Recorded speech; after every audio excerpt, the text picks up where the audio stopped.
Hey there, welcome to day 128 of our Let's Grow annual challenge. Sharon Horne-Ellstrom here, back home again. Very excited to be home. Got home late, but popping into a new day and excited to see the granddaughters, etc.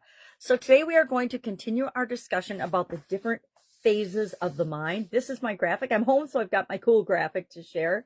We talked about the superconscious mind. We talked about the subconscious mind yesterday, and the subconscious and unconscious constitutes about 90% of what goes on in our mind, right? Our actual brain. And then 10% conscious. So today we're going to talk about that 10%, because that 10% we actually feel and think and believe is closer to the 90%, right? But it really isn't. Most of what goes on in our mind and our brain and how things function in our physical bodies, as well as our mental well-being and growth and thoughts and beliefs and feelings, the emotional, happens on the subconscious and the unconscious level. So today we're going to talk about consciousness. What are we conscious of?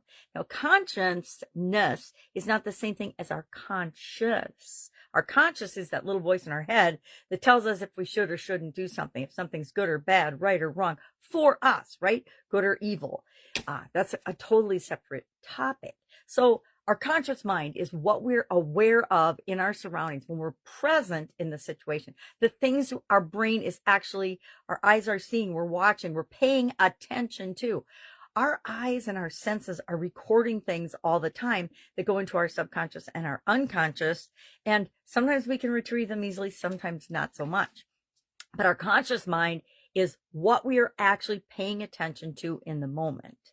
And we've, in Guide 2, got Henry's story continuing, and I've got some typos I need to fix. I noticed this morning before I post that, but I'll fix them before I post it, because I switched the days around that I was going to talk about different parts of the consciousness and conscious mind.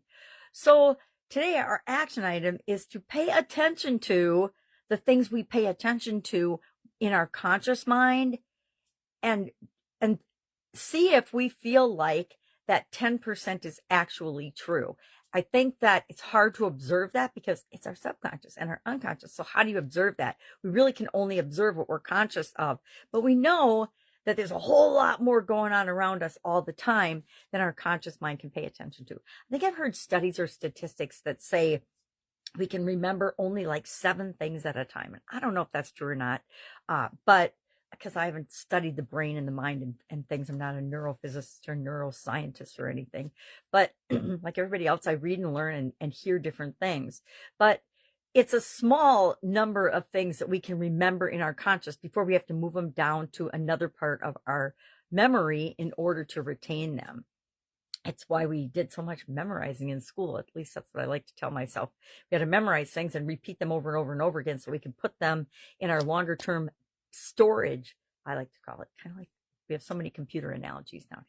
So anyway, that's our topic for today. So Henry's story continues in Guide 2.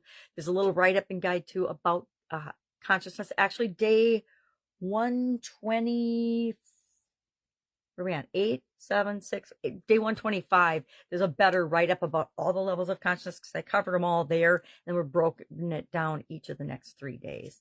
Any questions? What do you do? Of course, you ask. And I'll be glad to help you to the best of my ability, or get you in touch with some resources that can help you even more if this is something you want to delve into. All right, that's our topic for today. Have an awesome day, and I'll, of course, be with you tomorrow.